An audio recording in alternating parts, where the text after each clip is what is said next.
19 ವರ್ಷದಿದ್ದೆ. ಹುಟ್ಟದಾಗೆ ಹೇಳಿದ್ರಂತೆ ಅವ್ನು ಡಾಕ್ಟ್ರೇ ಆಗೋದು ಅಂತ.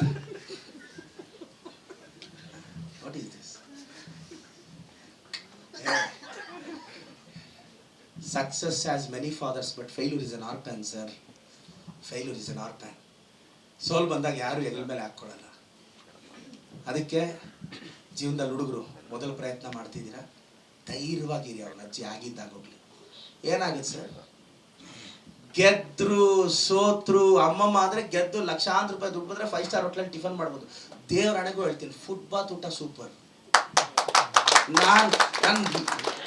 ನಾನು ಎಷ್ಟೋ ಸಲ 5 ಸ್ಟಾರ್ ಹೋಟ್ಲಲ್ಲಿ ಬ್ರೇಕ್ಫಾಸ್ಟ್ ಹೋದ್ರು, ಸರ್ ಅವನ ಅಜ್ಜಿ 50 ಐಟಮ್ ಇದ್ರು ಅದೇ ಇಡ್ಲಿ ಸಾಂಬಾರ್ ಸರ್ ತಿನ್ನೋದು ನಾವು. ನನ್ಗೆ ಅರ್ಥನೇ ಆಗ್ತಿಲ್ಲ. 5 ಸ್ಟಾರ್ ಹೋಟ್ಲಲ್ಲಿ 50 ಐಟಮ್ ಇಟ್ಟಿರ್ತಾರೆ, ಅದೇ ಇಡ್ಲಿ ಅದೇ ಸಾಂಬಾರ್ ಅದೇ ವಡೆ ತಿನ್ನೋದು. ಫುಟ್ಬಾತಲ್ಲಿ ಚೆನ್ನಾಗಿರುತ್ತೆ. ನಾನು ಡ್ರೈವರ್ಗೆ ಹೇಳ್ತೀನಿ, ಫುಟ್ಬಾತಲ್ಲಿ ಕಟ್ಸ್ಕೊಂಡು ಹೋಗ್ತೀನಿ. ನಾನು ಭಾಳಷ್ಟು ಜನಕ್ಕೆ ನಾನು ಹೇಳೋದೇನೆಂದರೆ, ನಿಮ್ಮೆಲ್ರಿಗೂ ಎಲ್ಲ ತಂಡಕ್ಕೂ ಒಳ್ಳೇದಾಗಲಿ.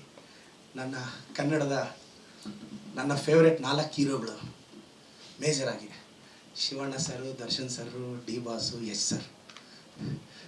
ನನಗೆ ಆ 4 ಜನ ನನಗಿಷ್ಟ. ನಾನು ಒಬ್ಬೊಬ್ರನ್ನ ಒಂದೊಂದು ಇಷ್ಟಪಡೋಕ್ಕೂ ಒಂದೊಂದು ಕಾರಣ ಇದೆ. ಸ್ಟಾರ್ಟಿಂಗಲ್ಲಿ ಡಿ ಬಾಸ್ ಫೋಟೋ ನೋಡಿದೆ, ಭಾಳ ಖುಷಿ ಆಯಿತು. ನಮ್ಮ ಶಿವಣ್ಣ ಸರು ಅಷ್ಟೇ. ನಾನು ಎಲೆಕ್ಷನ್ಗೆ ಹೋಗಿಲ್ಲ, ಏನೂ ಇಲ್ಲ, ನನಗೊಂದು 4-5 ವಿಡಿಯೋ ಮಾಡಿ ಕಳಿಸಿದ್ರು ಪರಿಶ್ರಮಕ್ಕೆ.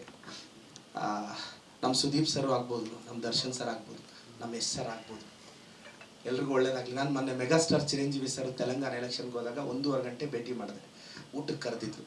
ಕರೆದಾಗ ನನ್ನನ್ನು ಕೇಳಿದ್ರಿಲ್ಲ ಹೆಂಗೆ ಅಂತ. ಅವ್ರು ಕೆಲವು ಟಿಪ್ಸ್ ಕೊಟ್ಟರು. ತೆಲುಗುವಲ್ಲಿ ಹೇಳಿದ್ರು, ಧೈರ್ಯಂగా ఉన్నానా, ಲೈಫ್లో ಎದುಗ್ತಾವು, don't keep your step back. ಅವರು 1.5 ಗಂಟೆ ಅದೆಲ್ಲ ಹೇಳಿ ಅಂದರೆ ನನಗೆ ಹೇಳೋಕ್ಕಾಗಲ್ಲ. ಭಾಳ ಖುಷಿ ಆಯಿತು ಅವ್ರನ್ನೂ ಭೇಟಿ ಮಾಡಿ. ನಮ್ಮಂಥ ಹುಡುಗರನ್ನ ಇಷ್ಟು ದೂರ ತೊಗೊಂಬಂದಿರ್ತಕ್ಕಂಥ ದೇವರಿಗೆ, ನಮ್ಮ ಅಪ್ಪ ಅಮ್ಮಗೆ, ಪ್ರದೀಪ್ ಈಶ್ವರನ್ನ ಗೆಲ್ಲಿಸಿದ್ದು ಅವ್ರ ಅಪ್ಪ ಅಮ್ಮನ ಒಳ್ಳೆತನ. ನಿಮ್ಮನ್ನು ನಿಮ್ಮ ಅಪ್ಪ ಅಮ್ಮ ಒಳ್ಳೆತನ ಗೆಲ್ಲಿಸಲೇಬೇಕು. ಖಂಡಿತವಾಗೂ ಅದು ಗೆಲ್ಲಿಸುತ್ತೆ.